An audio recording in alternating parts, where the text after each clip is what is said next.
Shalom. En no pocos textos del Nuevo Testamento se han presentado varias controversias, especialmente entre las personas que están buscando la verdad y que han entendido un poco que Roma ha nublado el entendimiento de las personas durante siglos.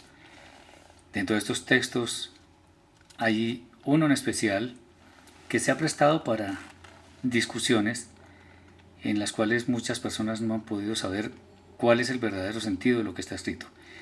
Ese texto es el Evangelio de Juan, la Mastorá de Yohanan, capítulo 1, versículos 1 al 18.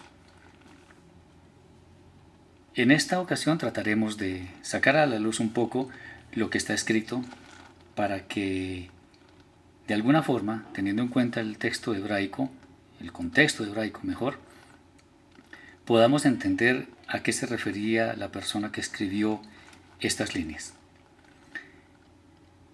En la Reina Valera, el capítulo 1 dice: en el principio era el verbo, y el verbo era con Dios, y el verbo era Dios. Bien, la versión hebraica dice más bien: desde un principio era Dabar de Elohim, y aquel Dabar estaba siempre ante Elohim, y el Dabar que ya existía era la expresión misma de Elohim. Es un poco diferente, ¿verdad? En primer lugar hay que explicar qué es Dabar. Dabar en hebreo significa palabra, aunque mucho más que palabra es la esencia misma de quien la emite. No es verbo, sino palabra. El término Elohim no significa Dios como mal traducen normalmente las versiones al castellano. Elohim puede verse como quien está en autoridad, en eminencia, en liderazgo. Por supuesto que le cabe al Eterno, pero Elohim puede ser un padre de familia, puede ser el capitán del ejército, puede ser el líder de una comunidad, puede ser alguien que esté en un cargo de importancia y tenga muchas personas que se le someten. De hecho, Elohim puede ser, o un Elohim mejor, puede ser bueno o puede ser malo.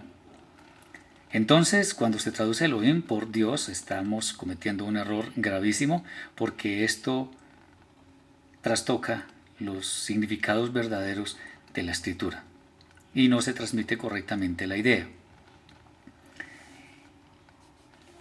Eso significa que el primer versículo ya tiene serias diferencias con el contexto. Ahora, muchos dicen: pero es que ese era Yeshua, ese es el Mesías. Pues veamos lo siguiente: si se refiere a Yeshua o al que llaman Jesús, debería decir algo así: desde un principio era Jesús, y Jesús era con Dios, y Jesús era Dios. Claro, así fácilmente se llega a doctrinas tan corruptas como la de la Trinidad y como la de que Jesús es divino, cosas que son ajenas a la Escritura, porque el Eterno es el único que tiene divinidad. Entonces se llega a traducciones que desvían la atención y generan doctrinas que son ajenas a la Escritura. Bueno, vamos a mirar lo que corresponde a los versículos que son claves para entender este texto, desde el versículo 1 hasta el 18. El versículo 3, por ejemplo, dice lo siguiente: todas las cosas por Él fueron hechas, y sin Él nada de lo que ha sido hecho fue hecho. Esta es la versión Reina Valera. Pero la versión hebraica dice: todas las cosas por Dabar fueron hechas, y sin ello nada de lo que ha sido hecho fue hecho. ¿Eso qué significa? Fue el Dabar de Elohim, la palabra de Elohim la que hizo las cosas, todo lo que existe. No Jesús. Ahí no dice ningún Jesús, ahí no habla de ningún Jesús, de ningún Mesías, porque si no el texto lo diría explícitamente. Ok, sigamos con los versículos que son claves para entender este texto. Veamos el versículo 10, o desde el 9 mejor. Versión Reina Valera: aquella luz verdadera que alumbra a todo hombre venía a este mundo. Versículo 10.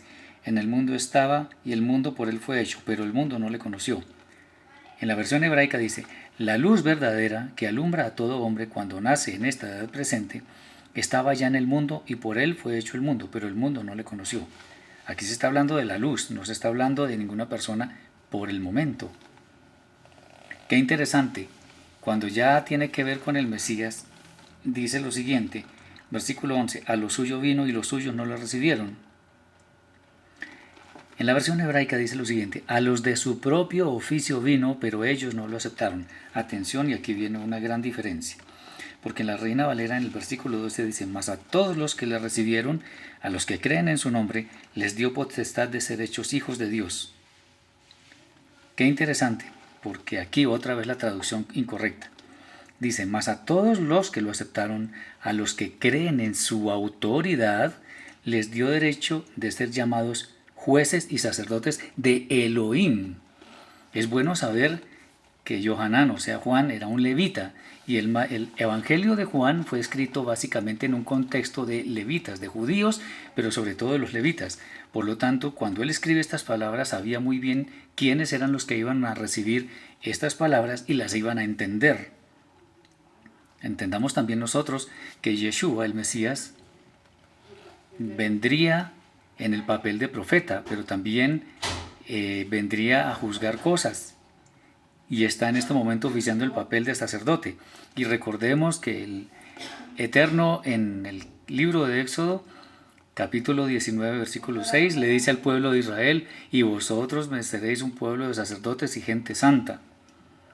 De manera que quienes estaban escuchando estas palabras tenían claro qué era el mensaje que se quería transmitir. El versículo 14 llama mucho la atención porque es muy diferente lo que transmite la Reina Valera de lo que transmiten otras versiones. Y me permito leer una versión que se llama Biblia Textual Reina Valera, de por allá del año 2000, y dice lo siguiente, una versión cristiana, pero qué interesante, dice lo siguiente. Y el Verbo se hizo carne y tabernaculizó entre nosotros, y contemplamos su gloria, gloria como del unigénito del Padre, lleno de gracia y de verdad. La Reina Valera, por supuesto, dice, y aquel Verbo fue hecho carne y habitó entre nosotros, y vimos su gloria, gloria como del unigénito del Padre, lleno de gracia y de verdad.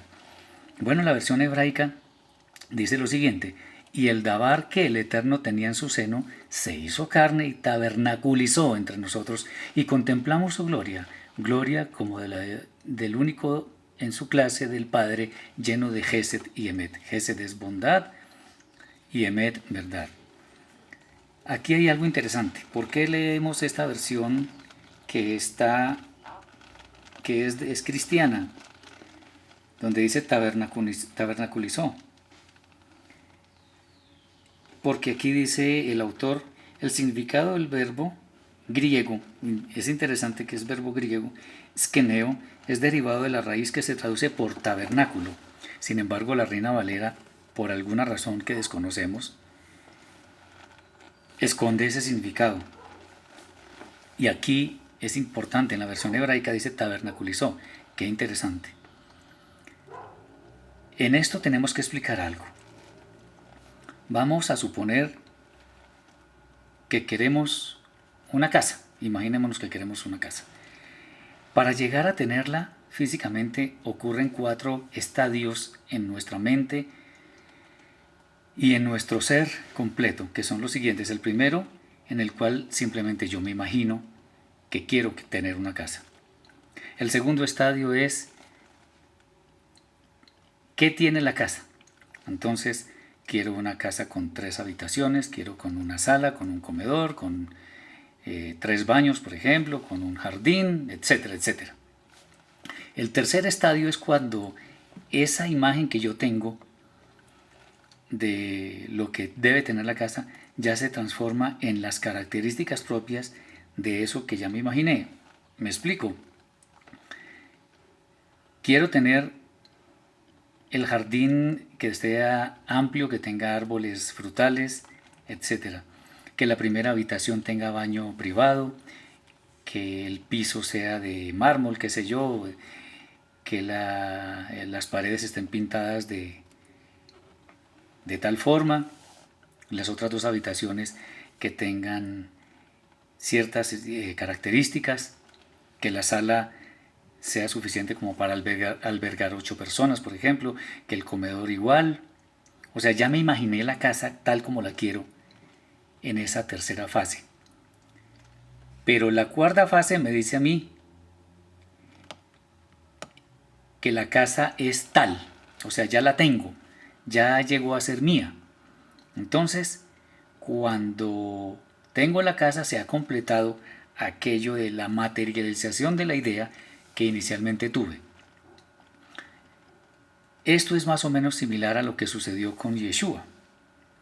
Dice, y el Dabar, que el Eterno, la palabra que el Eterno tenía en su seno se hizo carne.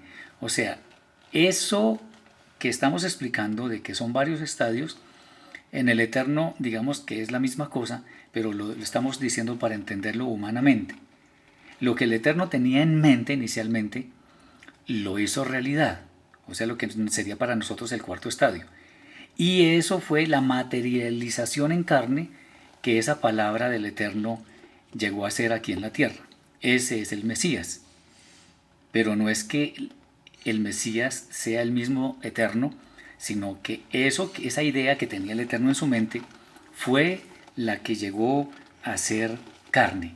Ahora, esto de que tabernaculizó entre nosotros, ¿qué tiene que ver con el nacimiento? Se hizo carne, sí, nació. Tabernaculizó tiene que ver con algo muy profundo, que es el nacimiento. ¿Cuándo fue? Se hizo carne, o sea, nació y tabernaculizó. Eso es una alusión a la fiesta de los tabernáculos, a la fiesta de Sukkot, que es obligatoria para todo judío. Recordemos que hubo un censo, que Lucas describe muy bien. ¿Y por qué se hizo este censo? Porque las personas piadosas del pueblo de Israel, que eran en la gran mayoría, se reunían en la fiesta de Sukkot. Entonces había que aprovechar esa época para hacer el censo y contar cuántas personas habían en el reino de Israel. Y como es obligatorio para todo judío subir a la tierra de Israel para celebrar estas fiestas, entonces, ¿qué mejor que hacer el censo en esa coyuntura? Y cuando suben a la fiesta de los tabernáculos o de Sukkot, fue cuando Miriam y Yosef no encontraron dónde posarse en un hotel o en un mesón y simplemente encontraron una suká, que es la tienda que todo judío debe construir en la fiesta de los tabernáculos y vivir allí. Eso es lo que mal llaman pesebre, que de hecho no fue en diciembre, sino en los meses entre septiembre y octubre, más o menos, que es cuando es el otoño y cuando se celebra la fiesta de Sukkot. Entonces en el versículo 14 ahí sí ese verbo llega a ser carne, o sea, se materializa. El verbo siempre existió, pero hoy no estamos diciendo que el verbo era Yeshua, sino el verbo era la idea que el Eterno tenía en mente. Si vamos a leer un poco más hacia adelante, vemos que hay también otras inexactitudes. En el versículo 17, por ejemplo, dice: pues la ley por medio de Moisés fue dada, pero la gracia y la verdad vinieron por medio de Jesucristo. Bueno, la versión hebraica dice algo diferente. Pues la Torá fue dada por intermedio de Moshe, por supuesto, porque eso fue en el monte Sinaí. Pero la Gesed y la Emet, o sea, la bondad y la gracia, la bondad y la verdad, fueron reveladas en toda su fuerza por medio de Yeshua a Mashiach. O sea, no es que la gracia haya venido con el Mesías, sino que el Mesías explicó bien o reveló bien cómo era que esa gracia había sido manifestada a la humanidad. Entonces, no hay tal de que la gracia vino con Yeshua, sino que Él fue quien la hizo ver con toda su fuerza, porque la gracia siempre ha existido. Desde el mismo Adán existe la gracia. Recordemos que un animal fue muerto para cubrir a Adán y a Javá con pieles. Recordemos en Génesis capítulo 6, versículo 8, donde dice que Noé halló gracia a los ojos del Eterno. Entonces la gracia siempre ha existido, sino que Yeshua, HaMashiach, Yeshua, el Mesías, la reveló en toda su magnificencia. Estos versículos, inclusive miremos el 18, donde dice: a Dios nadie le vio jamás, el unigénito hijo que está en el seno del Padre, Él le ha dado a conocer.